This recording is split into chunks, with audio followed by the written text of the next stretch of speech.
Hey everyone, welcome back. Today, we're diving into a straightforward guide on how to transfer Chainlink from Bitmart to Uphold in 2025. If you're into crypto and want to move your assets seamlessly, you're in the right place. This process is simple, but always remember to double-check everything to keep your funds secure. Let's get started. First things first, make sure you have accounts set up on both Bitmart and Uphold. You'll need your Chainlink tokens in your Bitmart wallet and the exact wallet address from Uphold ready to go. Oh, and don't forget to enable two-factor authentication on both platforms for extra security. It's a must in the crypto world. Step 1. Log into your Bitmart account. Once you're in, head over to the Wallets or Assets section. Find your Chainlink link tokens there. Click on Withdraw or Transfer, and you'll be prompted to enter the destination address. Next, switch to your Uphold account.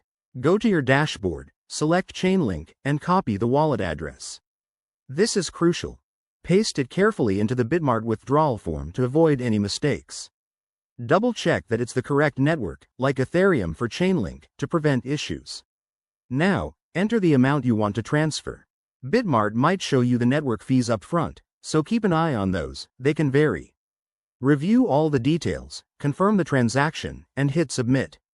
You'll get a confirmation email or notification. Once the transfer is initiated, it usually takes a few minutes to an hour, depending on network congestion.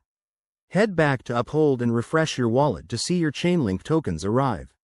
If you run into any hiccups, like delays, check the Blockchain Explorer for your transaction status. And there you have it. Your Chainlink is now safely in Uphold. Remember, crypto transfers are irreversible, so always verify before you confirm. If you're new to this, start with a small amount. Thanks for watching, and if you found this helpful, give it a like and subscribe for more crypto tips. See you next time.